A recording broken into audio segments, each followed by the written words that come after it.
Bonsoir. Aujourd'hui, c'était la Toussaint. Les cimetières se sont remplis du monde des vivants qui sont allés se souvenir de leur mort. Et demain, ce sera le 2 novembre, qui, selon le calendrier, est appelé le jour des morts. C'est donc, comme je l'ai déjà dit hier, une période propice pour parler de choses sur lesquelles on ne s'attarde pas habituellement. Lorsque Jésus était sur la terre, il a opéré 3 résurrections, la mort a reculé 3 fois, d'où les 2 sous-titres de nos rencontres, la Camarde a reculé ou les pompes funèbres en deuil. Certains diront que Jésus est responsable d'avoir mis les croque-morts au chômage technique. Je vais reprendre les 3 textes que nous avons déjà commencé à lire hier soir. Le premier dans le Saint Évangile de Luc au chapitre 8 et à partir du verset 40, je lis « Voici un homme nommé Jaïrus qui était chef de la synagogue se jeta aux pieds de Jésus, le supplia d'entrer dans sa maison parce qu'il avait une fille unique d'environ 12 ans qui se mourait. » Nous passons au verset 59. « Pendant que Jésus y allait, survint de chez Jaïrus quelqu'un disant « Ta fille est morte, n'importune pas le maître. » Mais Jésus, ayant entendu cela, dit au chef de la synagogue « Ne crains pas, crois seulement, elle sera sauvée. » Lorsqu'ils furent arrivés à la maison, il ne permit à personne d'entrer avec lui, si ce n'est à Pierre, à Jacques et à Jean, et au père et à la mère de l'enfant. Tous pleuraient et se lamentaient sur elle. Alors Jésus dit « Ne pleurez pas, elle n'est pas morte, mais elle dort. » Et il se moquait de lui, sachant qu'elle était morte. Mais il la saisit par la main et lui dit d'une voix forte « Enfant, lève-toi !» Et son esprit revint en elle, et à l'instant elle se leva, et Jésus ordonna qu'on lui donne à manger. Nous passons au chapitre 7 et verset 11, où nous trouvons le 2e récit que voici. Le jour suivant, Jésus alla dans une ville appelée Naïn. Ses disciples et une grande foule faisaient route avec lui. Lorsqu'il fut près de la porte de la ville, voici on portait en terre un mort, fils unique de sa mère qui était veuve, et il y avait avec elle beaucoup de gens de la ville. Le Seigneur l'ayant vue fut ému de compassion pour elle, et lui dit « Ne pleure pas ». Il s'approcha, toucha le cercueil, ceux qui le portaient s'arrêtèrent, et il dit « Jeune homme, je te le dis, lève-toi ». Et le mort s'assit et se mit à parler. Jésus le rendit à sa mère. Pour notre 3e récit, nous changeons d'évangile.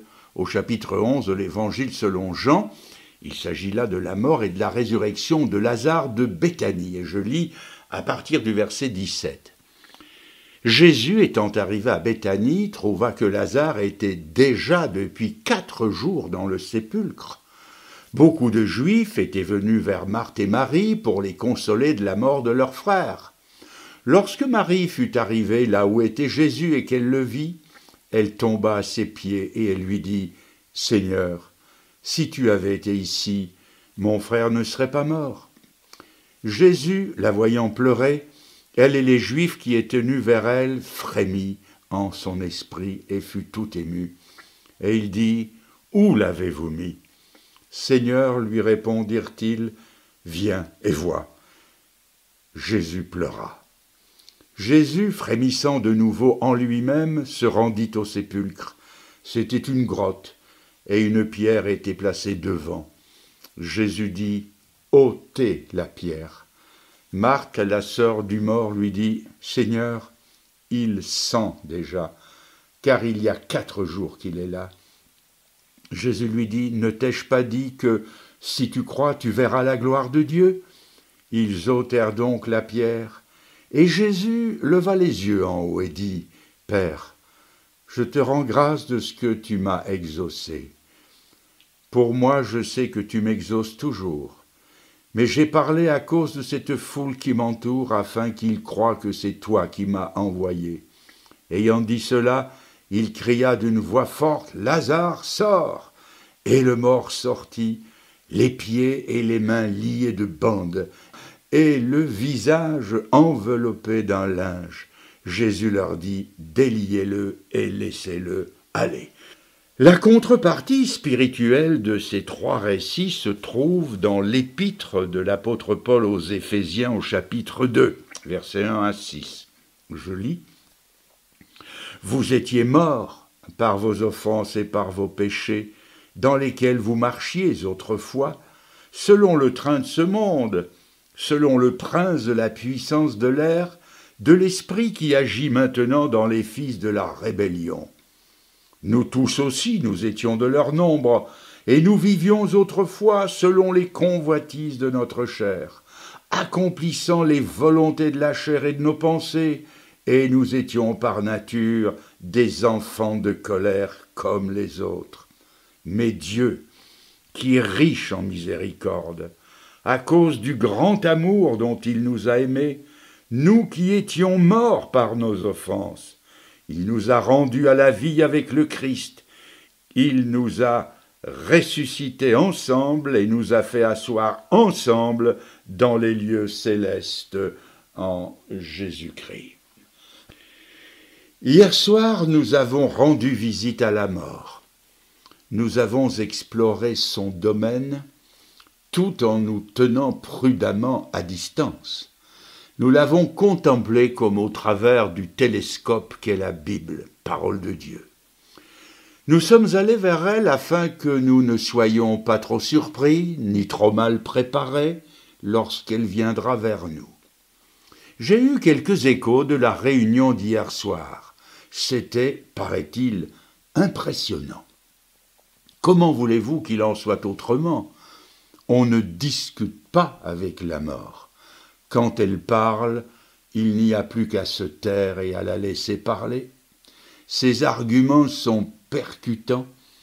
Elle en appelle au sens, c'est du palpable. Ce que la mort affirme, c'est vrai. Elle n'est pas théoricienne, et aussi paradoxal que cela puisse paraître, la mort, c'est du vécu. Mais je voudrais ce soir vous parler d'une autre mort, de la mort spirituelle. Je sais que je n'aurai pas la partie aussi facile qu'hier, parce que cette mort spirituelle dont nous parle l'apôtre Paul dans le 2e chapitre des Éphésiens, que nous venons de lire en dernier, cette mort est moins évidente que l'autre. Elle échappe au domaine des sens et appartient au domaine de l'esprit, elle est spirituelle.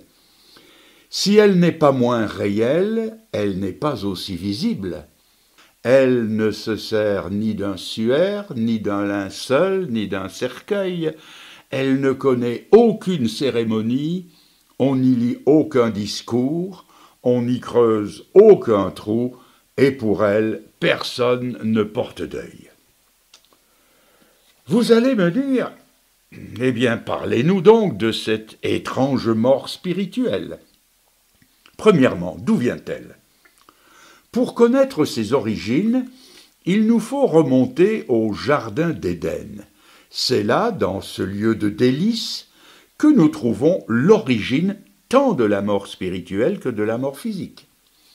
Dieu avait dit au premier couple humain, en parlant de l'arbre de la connaissance du bien et du mal, « Le jour où tu en mangeras, tu mourras certainement. » Nous pouvons nous poser la question, Adam et Ève ont-ils été frappés de mort le jour où ils ont péché ? Ce à quoi nous pouvons répondre une réponse de Normand, à la fois oui et non. On peut dire non parce qu'ils ne sont pas morts dans les 24 heures qui ont suivi leur péché. Ils ont même vécu de très nombreuses années après. Et cependant, on peut dire oui. Ils sont morts ce jour-là, car dès le moment où ils ont péché, ils ont été frappés à l'instant de mort spirituelle. Et la preuve, c'est que Immédiatement, ils ont eu peur. La peur s'est installée dans leur cœur. Et par ricochet, la peur s'est installée chez tous leurs descendants jusqu'à aujourd'hui. Ils ont tremblé, ils ont craint la présence de Dieu, ils ont été frappés de mort spirituelle. C'est-à-dire que leur esprit qui jusque-là saisissait et comprenait Dieu fut séparé de la source de la vraie vie. Le domaine spirituel leur a été fermé. Comme la mort du corps sépare l'homme de tout ce qui se fait sur la terre, la mort spirituelle sépare l'homme de tout ce qui se fait dans le ciel. Adam et Ève, après leur péché, furent aussi coupés de Dieu que nos bien-aimés décédés sont coupés de nous après leur mort. On a beau leur parler, on a beau les cajoler, on a beau les supplier, on a beau les secouer, ils ne nous voient pas, ils ne nous entendent pas, ils ne nous sentent pas, ils ne nous répondent pas, tout simplement parce qu'ils ne sont plus là où nous sommes. La mort spirituelle fait pareil. Elle coupe l'homme de Dieu comme un avion qui vole dans le brouillard et a perdu le contact avec la tour de contrôle. La mort spirituelle atrophie la partie supérieure de l'homme, son esprit par lequel il communiquait avec Dieu. Et c'est ce que dira Paul dans l'Épître aux Éphésiens. Vous étiez morts par vos offenses et vos péchés. C'est ce que dira le Père en parlant de son Fils prodigue. Mon fils que voici était mort. La différence qu'il y a entre ces deux morts s'explique par la place que chacune occupe par rapport au temps. La mort physique, elle, est devant nous. Nous en parlons toujours au futur. La mort spirituelle, par contre, elle est derrière nous. Quant à la mort physique, nous pouvons espérer y échapper le plus longtemps possible, tandis qu'à la mort spirituelle, nous ne pouvons plus échapper, car la parole de Dieu dit « vous étiez ». Il n'est pas dit « vous serez », mais « vous étiez morts par vos offenses et par vos péchés ». Nous sommes déjà atteints de mort spirituelle. Comment expliquer cela? C'est bien simple. Nous avons tous hérité de nos parents beaucoup plus que nous ne le pensons. Nous avons hérité de leur nom, de leur vie, de leur situation, des avantages qu'ils nous ont acquis, mais nous avons aussi hérité de leurs tares et de leurs défauts. Nos parents nous ont engendrés à leur vie physique et à leur mort spirituelle.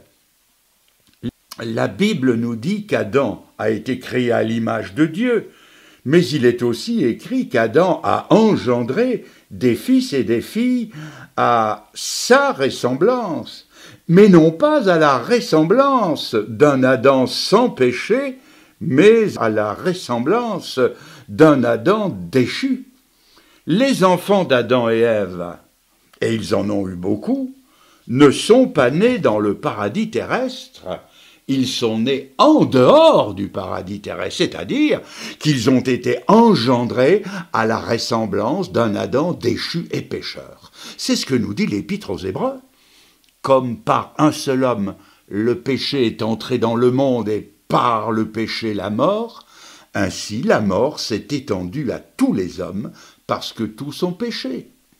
Le roi David l'avait bien compris quand déjà dans l'Ancien Testament il dit « Voici, je suis né dans l'iniquité, et ma mère m'a conçu dans le péché. » David ne veut pas dire que la conception et l'enfantement soient péchés, mais que dans le processus d'évolution qui va de la conception à l'enfantement, la nature coupable et pécheresse de ses parents lui a été communiquée. C'est ce que dit encore l'apôtre Paul dans l'Épître aux Corinthiens, quand il affirme « Nous estimons que si un seul est mort pour tous, c'est donc que tous sont morts. » Que veut dire ce texte souvent mal interprété? Il veut dire que si, pour nous sauver, Jésus-Christ a dû passer par la mort, c'est bien la preuve que nous étions morts spirituellement parlant. Parce que si nous ne l'étions pas, il n'aurait pas fallu qu'il meure. Ainsi, la mort de Jésus-Christ sur la croix est la preuve que nous sommes morts spirituellement. C'est en vertu de cette mort que nous portons tous en nous que l'apôtre nous dit de la part de Dieu, et je vais souligner, il n'y a pas de différence. Romains chapitre 3 verset 23, il n'y a pas de différence, tous ont péché et sont privés de la gloire de Dieu. Dans cette mort spirituelle, il n'y a pas de différence. Vous allez peut-être vous récrire, comment il n'y a pas de différence ? Vous ne pouvez pas mettre tout le monde dans le même sac. Il y a des différences de qualité, de moralité. Vous devez tenir compte des différences. Oui, bien sûr. Moi, je tiens compte des différences sur le plan moral. Mais la Bible n'en tient pas compte. Et elle ne peut pas en tenir compte, pour la simple raison que Dieu nous mesure par la mort. Or, que je sache, il n'y a pas des grands morts et des petits morts. Il y a des morts tout court. C'est pourquoi il n'y a pas de différence. Pour Dieu, on est mort, on est sans distinction, séparé de lui.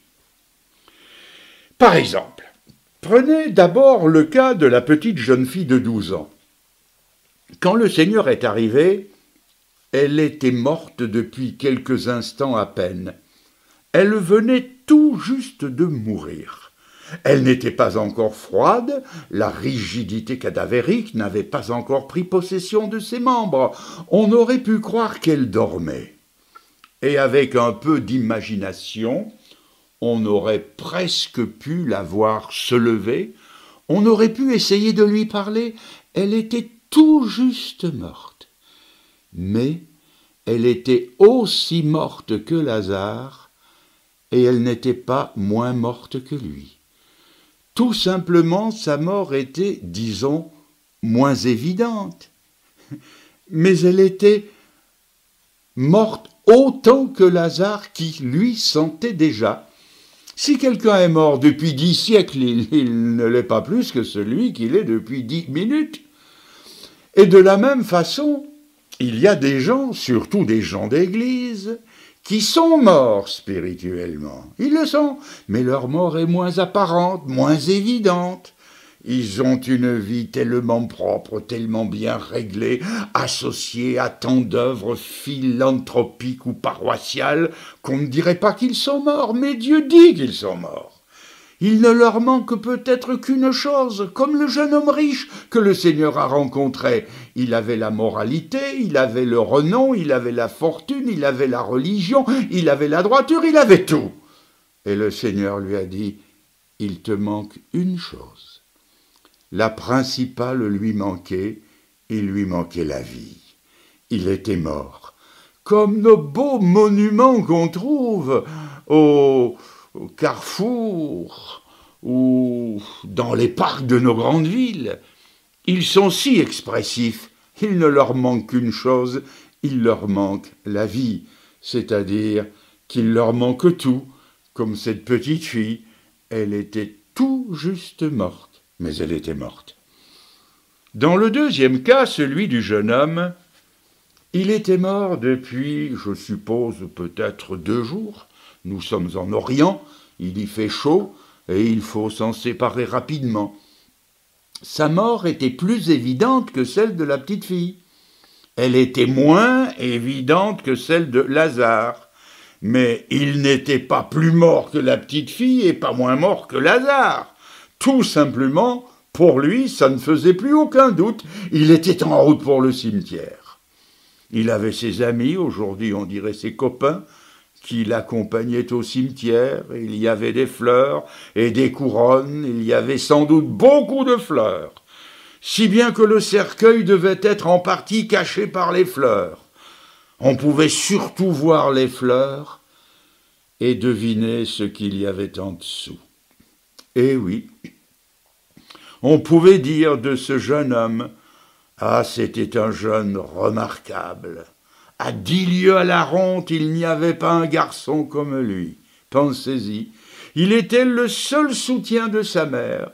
On pouvait le pleurer, mais il était mort. » comme on dit peut-être du bien de vous, que vous êtes un homme sérieux, une fille tip-top, un commerçant réglo, que vous êtes bénévole de l'assistance publique, que toutes les années vous prenez une carte de soutien de la Croix-Rouge internationale. Peut-être que vous soutenez aussi les organisations de bienfaisance. Peut-être que vous êtes de toutes les aides de charité. Ce sont là des fleurs bien enviables et je vous les souhaite. Et c'est tant mieux. Et j'espère qu'il y en a encore beaucoup d'autres à votre crédit. Mais souvenez-vous de ce qui est en dessous. En dessous de ces fleurs qu'on vous jette, il y a un cercueil. Et dans le cercueil, il y a quelqu'un. Et ce quelqu'un, c'est vous. Parce que la parole de Dieu dit que si nous n'avons pas été vivifiés par la grâce de Dieu, nous sommes morts, quoique vivants. En parlant d'un certain type de femmes qui ne vivent que pour les plaisirs, la Bible dit d'elles en 1 Timothée 5 qu'elles sont mortes, quoique vivantes. Dieu appelle un chat un chat. Il appelle les choses par leur nom. Et s'il le fait, c'est parce qu'il nous aime, parce qu'il ne veut pas nous tromper. Il ne veut pas que nous nous leurrions sur notre état afin que, prenant conscience de notre misère morale, nous puissions venir à la repentance. C'était là le deuxième cas. Le troisième, c'était Lazare. Il était depuis 4 jours dans le sépulcre, donc il était mort depuis 5 ou 6 jours, et il sentait. Quant à lui, ça ne faisait plus aucun doute, il était bien mort. La seule différence, mais c'est tout simplement qu'il sentait. On n'avait pas pu le garder. Il avait fallu s'en séparer. Et il y a comme cela dans la société des gens dont on doit se séparer. Dois-je citer ceux que l'on envoyait autrefois au bagne, au couperet de la guillotine, et aujourd'hui en prison parfois à perpétuité, des gens de sac et de corte qui sentent mauvais et sur lesquels la société a roulé la pierre de l'opprobre. On les écarte parce qu'ils sentent.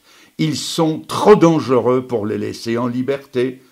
Mais devant Dieu, il n'y a pas de différence. La petite fille, le jeune homme ou Lazare, tous les 3 étaient morts. Pas de différence. Ça met parfois les nerfs à fleur de peau de certains, mais il faut accepter car Dieu le dit, et je répète et je lis, il n'y a pas de différence.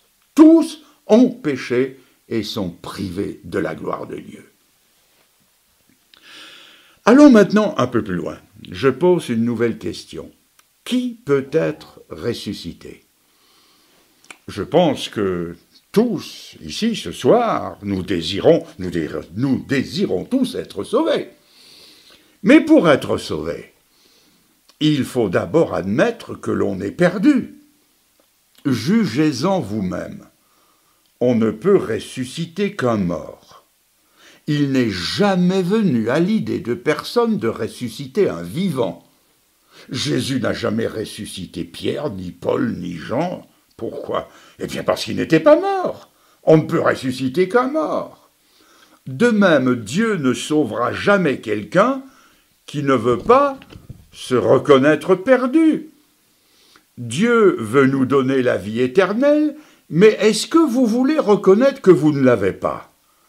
Ce n'est que lorsque l'espoir n'est plus permis que le miracle se fait. Et comment voulez-vous que le miracle de la conversion s'opère dans votre vie si vous n'en reconnaissez pas la nécessité ?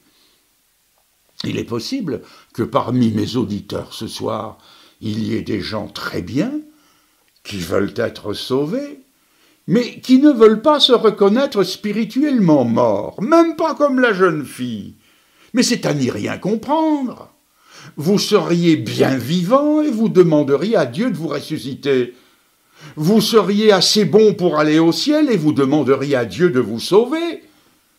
Et vous êtes peut-être étonné de ce que Dieu ne vous réponde pas. Vous dites peut-être « Je prie, mais le ciel est fermé. Dieu ne me répond pas. » Mais mes amis, Dieu ne vous répondra jamais. Tout ce que Dieu peut faire, c'est d'attendre, comme dans le cas de Lazare. Jésus n'est pas venu tout de suite. Il a attendu plusieurs jours avant de venir. Pourquoi ? Pour que Lazare sente un peu plus fort, afin que l'on sache qu'il était mort. Et vous pouvez prier Dieu tant que vous voulez, il ne vous répondra pas. Il va seulement attendre que vous sentiez un peu plus mauvais, que vous fassiez de mauvaises expériences, que vous descendiez plus bas, afin de connaître ce qu'il y a dans votre cœur. Et qu'au lieu de dire « Seigneur, sauve-moi parce que je suis un honnête homme », vous puissiez enfin dire comme l'apôtre Paul « Misérable que je suis, qui me délivrera de cette mort ?» Voilà celui qui peut être ramené à la vie éternelle, celui qui se reconnaît pécheur et coupable devant Dieu. Il est une autre chose que j'apprends aussi, c'est que l'on ne peut pas se ressusciter soi-même. Monsieur de la Palisse en aurait dit autant, bien sûr, mais je crois qu'il est parfois bon de rappeler des lapalissades. Vous savez comme moi qu'on ne peut rien exiger d'un mort. Le mort ne peut rien s'imposer à lui-même. Tout ce qu'un mort peut faire, c'est se corrompre davantage. Et de même, tous nos efforts pour nous sauver n'arrivent qu'à nous perdre un peu plus, qu'à nous faire glisser un peu plus bas, qu'à nous faire sentir un peu plus fort. On ne peut pas plus se sauver par ses propres efforts qu'on ne peut monter jusqu'à la lune en tirant sur son veston de toutes ses forces. Je peux essayer tant et plus, je ne me soulèverai pas d'un centimètre. Un mort, il est mort et c'est fini, il ne peut plus rien faire. Non seulement le mort ne peut rien faire pour lui-même, mais les hommes non plus ne peuvent plus rien faire pour lui. Tout ce qu'on peut faire, c'est sympathiser, c'est présenter ses condoléances, c'est le plaindre, lui payer un beau cercueil en bois de chêne, lui creuser un trou, faire une oraison funèbre, et c'est tout. Je répète là, faire une oraison funèbre, et c'est tout. Les hommes, fussent-ils des ecclésiastiques, ne peuvent pas plus sauver votre âme qu'ils ne peuvent ressusciter votre corps. Tout ce que les hommes peuvent faire, c'est vous embaumer. Ah, ça oui. Ils peuvent vous embaumer, arrêter temporairement la corruption, comme les Égyptiens autrefois. Ils peuvent vous momifier, mais rien de plus. Si un jour un tour opérateur vous conduit à Moscou, allez voir la place rouge, le mausolée de Lénine. Il repose dans un cercueil de verre où, à grands frais, la corruption est tant bien que mal arrêtée. Par un savant jeu de lumière, on croirait presque le voir respirer. Il semble être plongé dans un sommeil. Mais il est mort. Il est bien mort. De la même façon, les savantes subtilités morales et philosophiques, d'inspiration laïque ou religieuse, ne peuvent que retarder la corruption et embaumer les âmes d'illusion, mais elles ne peuvent pas sauver. Non, un mort ne peut pas se ressusciter lui-même, et les hommes ne peuvent pas ressusciter un mort. C'est pourquoi le salut ne peut être qu'un acte de grâce extérieur à nous. Seul Jésus, se tenant sur le seuil de notre mort spirituelle, d'un mot peut rendre la vie. Toute vie vient de Dieu, et la vie éternelle ne fait pas exception. Et cette vie éternelle, vous pouvez l'avoir, parce que le Fils de Dieu, qui 3 fois, devant 3 cas impossibles, a ramené des hommes à la vie, se trouve parmi nous ce soir. Il a dit que là où 2 ou 3 sont assemblés en son nom, je suis au milieu d'eux. Il a pu dire ces paroles parce que lui-même est ressuscité. ayant vaincu la mort. C'est à ce titre qu'il peut vous donner la vie qui s'écrit avec un V majuscule, la vie avec un sens, la vie avec un but, une nouvelle vie, une vie tellement miraculeuse que pour décrire ce qui se passe dans l'âme de celui qui se convertit, l'apôtre Paul n'hésite pas à employer l'expression « vous êtes ressuscité avec le Christ ». Le salut que Jésus donne, c'est un événement qui affecte réellement la partie centrale de l'individu, c'est-à-dire son âme, sa personnalité et son caractère. C'est une véritable résurrection spirituelle. J'apprends encore, en lisant ces textes, que Dieu donne, et là c'est très important, il donne un remède unique pour tous. Et cela porte un coup décisif contre ceux qui persisteraient à croire qu'il y a des grands morts et des petits morts, et que certains ont besoin d'une plus grande grâce que d'autres pour être sauvés. Jugez-en vous-même. Lorsque Jésus s'est présenté devant la tombe de Lazare, l'Écriture dit, et je cite, qu'il a crié d'une voix forte, et cela se comprend. La corruption commençait ses ravages, et on comprend que seule une grande personne, un grand ordre, une grande puissance pouvait sortir Lazare de son tombeau. Il est dit que le Seigneur parla d'une voix forte. Maintenant, quand le Seigneur est venu vers la petite jeune fille, comment lui a-t-il parlé, puisqu'elle était tout juste morte? Est-ce qu'il lui a susurré quelques paroles à l'oreille? Relisez le texte. Jésus dit d'une voix forte, « Enfant, lève-toi ». Il fallait pour ressusciter la petite fille la même puissance que pour ressusciter Lazare. Et pour sauver un pécheur respectable, il faut la même puissance que pour sauver un pécheur dissolu. Et pour bien le prouver, Dieu nous a donné un seul sauveur. Il nous l'a donné dans un seul sacrifice. Et il ne nous a donné qu'un seul moyen pour être sauvés, c'est la foi au Seigneur Jésus-Christ. Mes amis, c'est devant la croix de Jésus-Christ que vous comprendrez la profondeur de votre mort, car il a fallu un sacrifice aussi grand que votre péché. Blaise Pascal a dit « La grandeur de la chute se mesure par la grandeur du remède qu'il a fallu. Regardez la croix et l'agonie du Fils de Dieu, et vous verrez combien grande était votre perdition. Regardez la nuit de midi, la nuit de Golgotha, et vous comprendrez quelle était votre nuit.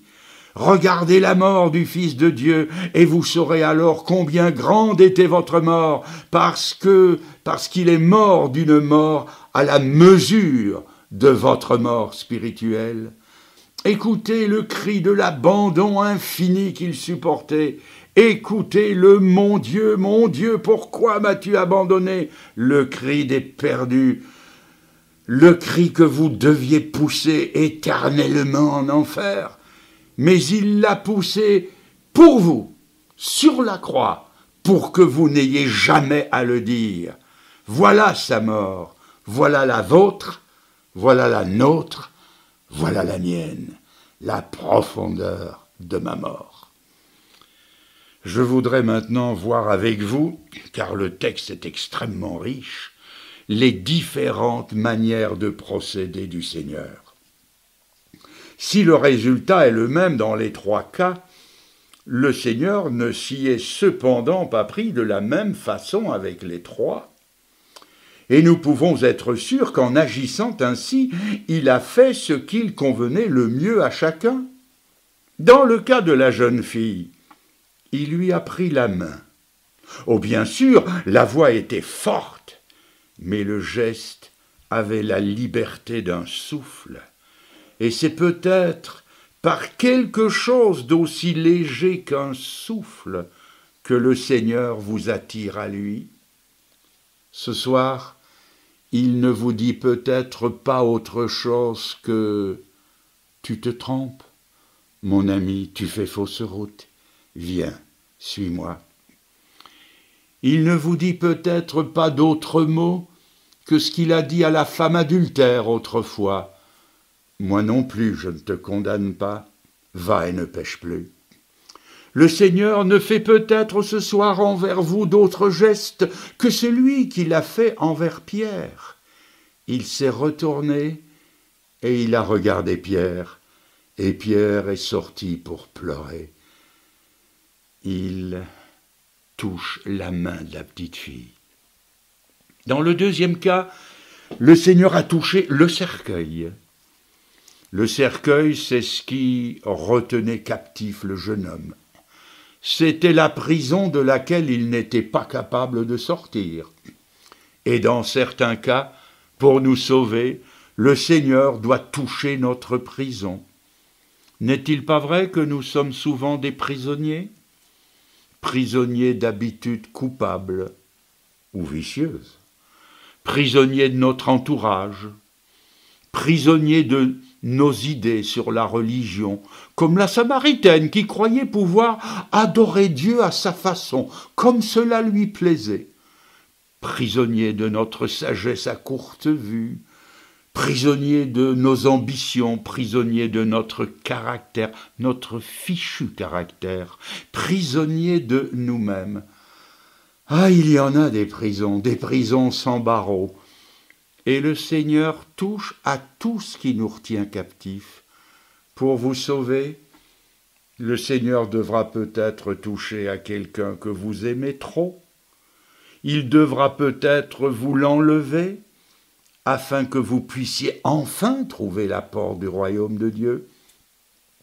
Il devra peut-être toucher votre fortune, ou votre position sociale, comme cette femme qui m'a dit un jour « J'ai perdu ma fortune, j'ai tout perdu, et c'est quand j'ai tout perdu que j'ai trouvé la porte du salut. » Il devra peut-être toucher à vos amis, les faire se dresser contre vous, afin que vous puissiez vous tourner vers lui. Peut-être devra-t-il toucher à votre santé, afin qu'étant moins sûr de vous, vous commenciez à compter sur lui et avec lui. Il toucha son cercueil. Dans le troisième cas, 3 verbes sont employés. Jésus pleura, Jésus frémit et Jésus cria. C'est ici le drame d'une victoire que le Seigneur ne semble remporter qu'à l'arracher. C'est Jésus qui lutte et l'âme qui résiste. Il faudra donc qu'il pleure, lui le premier, avant que les premières larmes de repentance viennent inonder les yeux du coupable.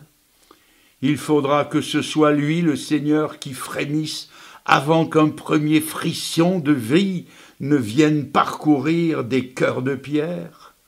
Il faudra que ce soit le Seigneur qui supplie avant que des paroles de confession ne viennent naître sur des lèvres closes à tout langage sacré. Ah, mes amis, faudra-t-il que le Seigneur lutte avec vous, comme il a lutté avec Saul de Tarse en lui disant « Pourquoi me persécutes-tu ? Pourquoi me persécutes-tu » Un toucher de la main, un toucher du cercueil, et puis un frémissement des larmes et une prière ardente. Je ne sais pas comment le Seigneur s'est approché de vous ce soir. Je sais seulement une chose, c'est qu'il s'est approché. Et il est même possible que dans les 3 cas analysés, vous ne reconnaissiez pas le cas qui vous est propre. Vous avez peut-être entendu des gens rendre témoignage de leur conversion, et vous ne vous êtes reconnu nulle part. Il y a dans votre cœur une certaine angoisse, car vous vous dites « Personne n'a cheminé comme moi, personne n'a erré comme moi, Dieu ne s'est pas révélé à moi comme il s'est révélé aux autres. » Et vous vous sentez frustré de n'avoir pas cheminé comme les autres. Laissez-moi vous dire qu'il n'y a pas deux conversions semblables. Ni la jeune fille, ni le jeune homme, ni Lazare n'ont été entrepris par le Seigneur de la même façon.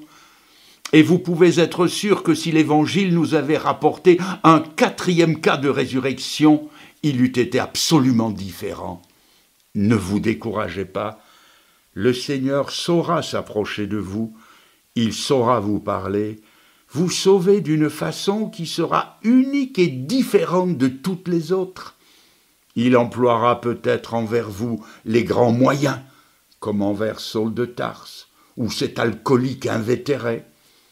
Il ne vous dira peut-être que deux mots, comme à Lévi autrefois. « Suis-moi ». Il ne posera peut-être sur vous d'autres regards que celui qu'il a posé sur Pierre, et comme lui ce soir, vous sortirez pour pleurer. Encore un mot et je termine. Quoi qu'il en soit, c'est par l'homme de la croix du calvaire que l'on doit être sauvé. Certains, comme le larron, sont sauvés à la dernière extrémité.